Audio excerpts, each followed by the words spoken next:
Tracks கொடுத்தாங்கன்னா அவங்கள ஜாதி மதம் மாற்ற வராங்கன்னு சொல்லுவேன். இந்த பக்கம் அந்த பேண்டு சத்தம் கேட்டால் அந்த சந்தில் ஓடுருவேன். இப்படியே இருந்த என்ன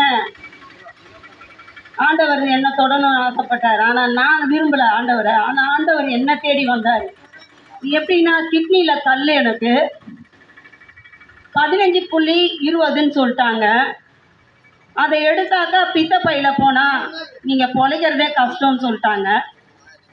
சரி நம்ம சாக தான் போகிறோம், இவ்வளோ நாள் இந்து சாமியை தான் கும்பிட்டோம், ஆனால் அவங்க எதுவுமே நம்மளுக்கு செய்யலை. சரி என் மனசை மட்டும் மாற்றிக்கினேன். இது ஜாதி மதம் மாற்றுறது கிடையாது, இருதயத்தை மட்டும் தான் ஆண்டவர் கேட்டார்.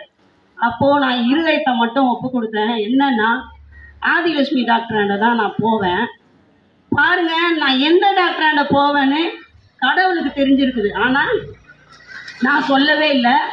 எங்கள் ஐயாவை நான் பார்த்தேன்னா அன்னைக்கு தான் புதுசு. என்னை இட்டுன்னு போனாங்க. வயிற்று வலியோடு போனேன். லிம்கா கையோடு இருப்பேன். 3 லிம்கா இருக்கணும் ஒரு நாளைக்கு, இல்லைனா நான் தூங்குறேன். எங்கே உருண்டுன்னு போகிறேன்னா அங்கேயே தான் நான் படுத்துக்குவேன். என்னை யாருமே எழுப்ப மாட்டாங்க. இப்படியே நான் 8 வருஷம் இருந்தேன். என்கிட்ட பணம் இல்லை. நான் போய் ஆப்ரேஷன் பண்ணோன்னா 40,000 கேட்குறாங்க. 40,000 நான் கொடுத்தா கூட பித்தப்பையில் போய்டும்னு சொல்லி பயன்படுத்துகிறாங்க. அப்படி இருந்து நான் எதுக்கு போனோம்? ஒன்று உயிரை காப்பாற்றுறேன்னு சொன்னால் போகலாம் அப்படின்னு இருந்தேன். அப்போது 6 மாதமாக உள்ளவே இருப்பேன். எந்த கடவுளையும் வேண்ட மாட்டேன், கம்முன்னு இருந்தேன். அப்போ தான் ஒரு சகோதரி வந்து சொன்னாங்க, அது யாரும் இல்லை, என் சம்மந்தி ஆகிட்டாங்க இப்போது. அவங்க சொன்னாங்க, நீ இவ்வளோ கஷ்டப்படுறிய, நாங்கள் இப்போ ஃபாஸ்டிங் ப்ரேயருக்கு தான் வந்தோம், அங்கேருந்து தான் வரோம், ஒரு ப்ரேயர் பண்ணுறேன், மரியாதையாக வெளியே போ, இங்கே வராத, நீ வெளியே கிளம்புன்னு சொல்லிட்டேன். அப்போது அந்த சகோதரி சொன்னாங்க, அவங்க இப்போ இல்லை மறிச்சிட்டாங்க, மா எனக்கு ஒரு டம்ளர் தண்ணி மட்டும் கொடுமான்னு கேட்டாங்க. சரின்னு நானும் தண்ணி கொடுத்துட்டேன். அவங்க ப்ரேயர் பண்ணும்போது என் உள்ளம் வந்து தானாகவே அழுக ஆரம்பிச்சிட்டேன். தண்ணி கொடுத்தேன். சரி சிஸ்டர் மன்னிச்சுக்கோங்க, நான் சொன்னது தப்பு தான் சொன்னேன். அப்போவும் அந்த வயிற்று வலியோட லிம்கா எடுத்து குடிச்சிட்டு அவங்களான சொல்கிறேன் நான் வரல.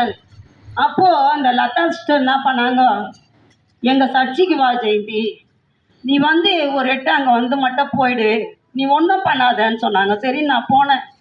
1/2 டம்ளர் தண்ணியும் அதில் ஐயா ஜப எண்ணெயை விட்டு இயேசுவின் ரத்தம் ஜெயம், இயேசுவின் ரத்தம் ஜெயம் சொல்லி 3 வாட்டி சொன்னாங்க.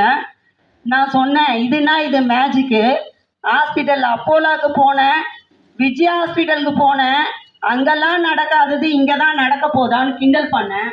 அவர் ஐயான்னு கூப்பிடுங்க நாங்கள், இதுனா இது ஐயா கொய்யான்னு கிண்டல் பண்ணேன். அவங்கள அம்மானு கூப்பிடுங்கன்னு சொன்னாங்க. அம்மாவா? நான் அவங்க என்னை விட சின்னவங்களாக நான் அம்மானே கூப்பிட மாட்டேன்னு சொன்னேன். அன்னைக்கு ராத்திரியே எனக்கு அந்த டம்ளர் தண்ணி கொடுத்தாங்க. ரொம்ப எனக்கு கஷ்டமாக இருந்தது. நான் உருண்டுக்கினே போனேன். எங்கள் வீட்டுக்காரர் சொன்னார், ஆற்றுல ஒரு கால் சேத்துல ஒரு காலை வச்சல, நீ இப்படி தான் ஆவேன்னு சொன்னார். பரவாயில்ல, சாவணும்னு இருந்ததுன்னா நான் செத்து போய் இருப்பேன், ஆனால் ஒரு 8 நான் அங்கே போகிறேன்னு போனேன்.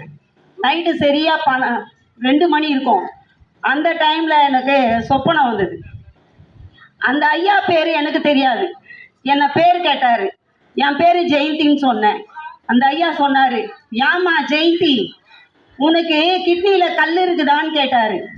அங்கே வந்தனே, அங்கே போயிடுச்சின்னு சொன்னேன். அங்கே போயிடுச்சு சார். நான் அப்போல்லாம் ஐயா சொல்ல மாட்டேன். அப்போது பின்னாடி அந்த அம்மா உட்காந்துருக்காங்க, பைக்கில் வராங்க கனவுல. அப்போது அவங்க சொல்கிறாங்க, ஏம்மா நீ போய் ஆதிலட்சுமி அங்கே போயிட்டு ரிப்போர்ட்டை எத்தனை வந்து காமிச்சாதான் நான் நம்புவேன், உனக்கு எப்படி போயிடுச்சு கிட்னியில் கல்லுன்னு சொல்கிறாங்க. நான் கனவா நினைக்காம காலையில் எழுந்துச்சி தலைக்கு ஊற்றிக்கினேன் ஆதிலட்சுமி டாக்டராண்ட போனேன். அப்போ அவங்க சொன்னாங்க, என்ன விளையாடுறியா, 3 நாள் தான் ஆகுது, நீ வந்து என்னாண்ட காமிச்சு அதுக்குள்ளேயே கிட்னியில் கல் போயிடுச்சா, நான் விளையாடுறியான்னு கேட்டாங்க. இல்லை, என் கிட்னியில் கல் இல்லைன்னு சொல்கிறேன். அவங்க நம்பவே இல்லை. அப்போ நான் போட்டு லைனாக வச்சுன்னு இருப்பேன். அப்போ அவங்க சொன்னாங்க, கிட்னியில் கல் இல்லைன்னா என்னம்மா பண்ணுவேன்னு கேட்டாங்க. நான் வணங்கின தெய்வத்தை விட்டுருவேன், நான் மனசார நினச்சதை விட்டுட்டு இப்போ என்னை ஏற்றுக்கினாரு, அவரை தான் நான் நினைப்பேன்னு சொன்னேன். அப்போ என்ன பண்ணுவேன்னு கேட்டாங்க. அந்த ஸ்டிக்கர் போட்டை எடுத்து வச்சுட்டேன். இனி நான் இதை பொட்டை வைக்க மாட்டேன், என் கிட்னியில் கல் இல்லை. அப்புறம் ஸ்கேனை திருப்பி பார்த்துட்டு சொன்னாங்க, ஐயோ நாங்கள் எனக்கு சொல்லிவிட்டு நீங்கள் ஐயோ சொல்லுங்கள் அப்படின்னு. அப்போ சொன்னாங்க, கல்லே காணோம் ஜெயந்தி, அந்த இடத்துல ஆழமாக இருக்குதுன்னு சொன்னாங்க. கல்லை எடுத்த கர்த்தர் எனக்கு செதையும் வைப்பாரு, ஒரு டேப்லெட் கூட போடல. என் தெய்வம் உண்மையானவர். நீங்க நேசிச்சா மட்டும்தான் போதும். ஆனா ஜாதி மதத்தை அவர் மாத்தவே இல்லை. உன் இருதயத்தை கேட்கிறாரு. உன்னை எதுவுமே கேட்கல அவரு. உன் இருதயத்தை கொடுமா, உனக்கு நான் எதை வேணாலும் செய்யறேன்றாரு. நீங்க கேட்க மாட்டீங்க ஏசப்பாவை பார்த்து. ஏசப்பா, எனக்கு இந்த கஷ்டம் இருக்குதுப்பா, எனக்கு இந்த நோய் இருக்குதுப்பா, எனக்கு தீர்த்துருப்பா, நான் உன்கிட்டே வரேன். ஆனா என் ஜாதியில என்னை சேர்க்கலன்னா கூட நான் மறைமுகமா வரேன். நான் உங்ககிட்ட என் இருதயத்தை மட்டும் நான் கொடுக்குறேன்னு சொல்லி நீங்க ஒப்பு கொடுத்து பாருங்க. ஏசப்பா எவ்வளோ பெரிய அதிசயத்தெல்லாம் செய்வாரு. கடனா இருக்கிறீங்களா? கடன் தொல்லையா இருக்குதா? ஏசப்பா கிட்ட சொல்லுங்க. உங்க கடன் எப்படி போகுதுன்னு மட்டும் சொல்லுங்க. பாப்பா பாருங்க, ஒரே மாசத்துல அடுத்த மாசம் நாங்க வருவோம் இந்த இடத்துக்கு. அப்ப நீங்க சாட்சியா இருப்பீங்க பாருங்க. கடன் இருந்தாலும் சரி, உங்களுக்கு உடம்புல ஏதாவது வலி வேதனை வெளியே சொல்ல முடியல. நான் 6 மாசம் உள்ளவே இருந்தேன், எந்த கோயிலுக்கும் போகாம. என்ன மாதிரி யாராவது இருக்கிறீங்களா? வெளியே வாங்க. ஏசப்பா தான் உண்மையானவர்.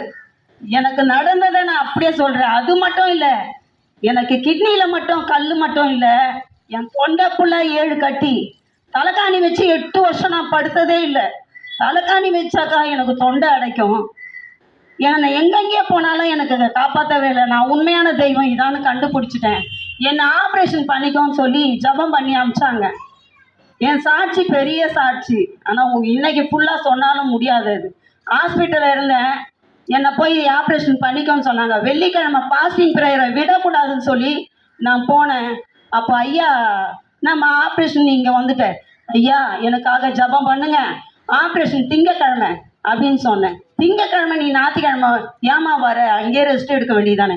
எங்கள் தங்கச்சியை போர்வை போத்திட்டு யாராவது டாக்டருங்க வந்து கேட்டா எஸ்ன்னு மட்டும் சொல்லு, அவங்க ஜெயந்தின்னு கூப்பிட்டா அப்படின்னு சொன்னேன். அதே மாதிரி அவ சொன்னான். கரெக்டாக 8 மணிக்கெல்லாம் அங்கே போய் ஆர்ஜரானேன். அப்போது ஐயா சொன்னார், தலையில் கையை வச்சு ஜபம் பண்ணின்னு ஆவியானவர் வந்திருக்காரு. அப்போது ஐயா பேசல, சவர கத்தி படாதுன்னு சொன்னார். அப்போது மனசில் வச்சுனேன், இல்லை இது சவர கத்தி, ஆப்ரேஷன் பண்ணிக்கோன்றாங்க, சவர கத்தி படாதுன்னா கத்தி இல்லாமல் எப்படி ஆப்ரேஷன் நடக்கும் அப்படின்னு எனக்குள்ள ஒரு இது.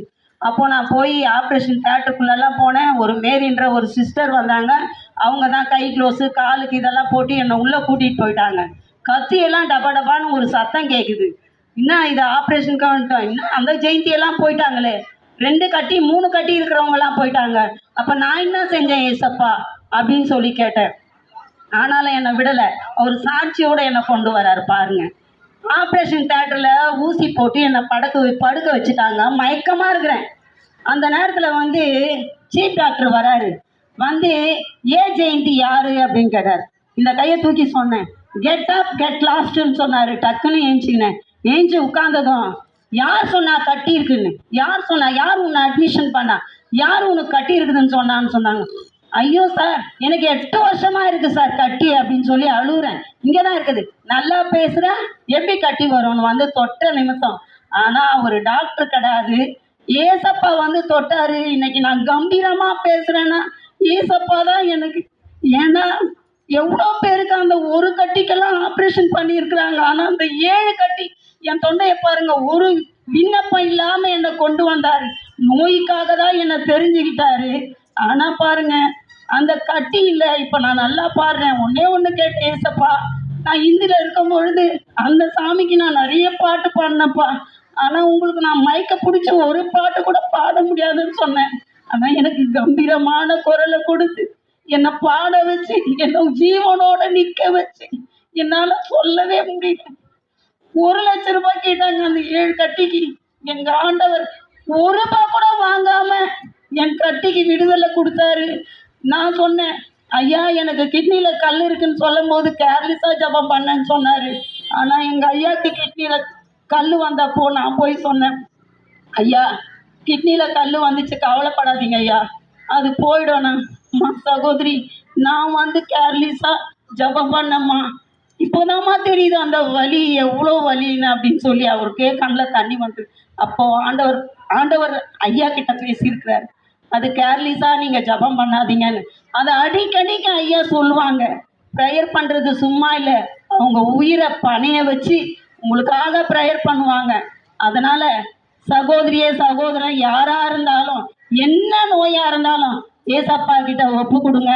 உங்க வலி எல்லாம் போகும், உங்க கடன் பாரெல்லாம் தீரும், சந்தோஷமா இருப்பீங்க எங்களை மாதிரி.